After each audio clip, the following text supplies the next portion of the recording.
Hey guys, good to be back out here. We had 3 days of finals and got a lot of our papers in, a lot of the finals done. Had a great banquet last night with the guys honoring the seniors. It went very, very well. Tremendous turnout by the parents and the alumni that were there. Very thankful to our administration for putting that on for such a special team. It was great to get back out here. We worked on our first and second down plan today. We'll continue that tomorrow and then take Monday off where we start finals again. And then we'll come back on Tuesday. With that, any questions that you have, I'll answer.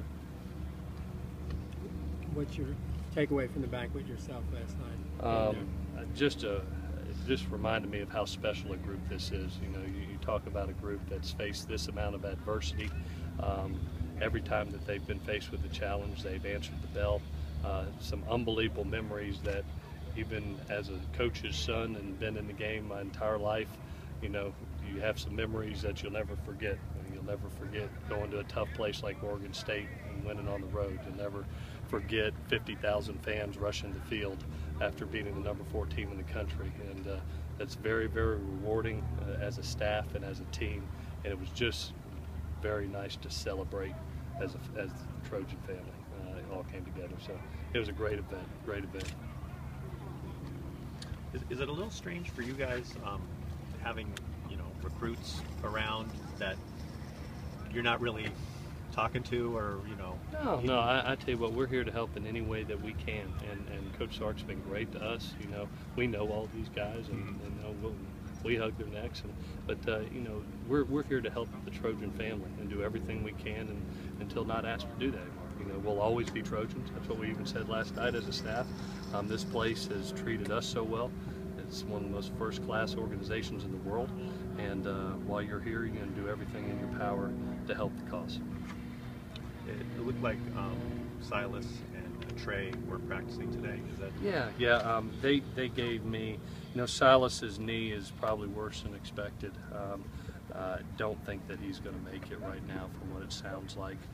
There is still, Trey is still questionable, you know, again, with his position, having a high ankle.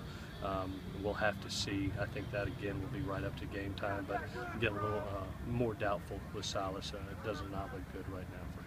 Do you know if that knee is the same one he had surgery on before? I believe it's the other knee that's aggravated right now, and you know, when you're a running back and you have to do that many things and you've got a knee or an ankle, you know, it's just really tough to come back from, and I don't know if there's quite enough time to get that done. Given the injuries you've had at tailback this year, Buck Allen was named the MVP last night. Yeah. How crucial has it been all year that this is the guy, you know, not even just during the season, but all through fall camp, he's the only guy that's been healthy? Yeah, we said last night it was great to give him the MVP award, and you know, you think about Buck and you think about the things that he's been through, not only as a person but as a student. He's improved in every area of his life since being here at USC, and this is what this place does. You know, as a person of character, as a student athlete, you know, he's the guy in spring, if you remember when the injuries were there, he said, "Don't worry, Coach, I got it," you know, and then you go through this season and we have injuries and he says, "Don't worry, Coach, I got it." And he goes in the Arizona game and you hand him the ball and he dives over this pile and you look up and go, "Yeah, he's really got it." And thank goodness he's here. He's carried us through the second half of the season. There's a reason that he's the MVP. He's just always been that guy that when you needed somebody to make a play and you need somebody to go just that little extra, he's always been there for us. He's a great player and a great person. Glad he's on our team. Practice today, what do you think? I told the guys, I was very honest with them. I love their energy. And, you know, they're really working hard. But anytime you have 3 days off, skill-wise, sometimes you're not the cleanest. You know, throwing and catching, and that's what we talked about out there today. Is just cleaning the little things up, especially from a skilled position, and that usually happens when you got a couple days off. You know, we've got tomorrow's practice to get a lot of throwing and catching in. And then we'll come back Tuesday, Wednesday, Thursday, and Friday, and really be ready for that game. So I'm glad that there's some more practices left to go. But from an energy standpoint and a passion standpoint, and wanting to come out here and work, they were great. And with extra practice, we'll be ready for the game. We'll fine-tune everything.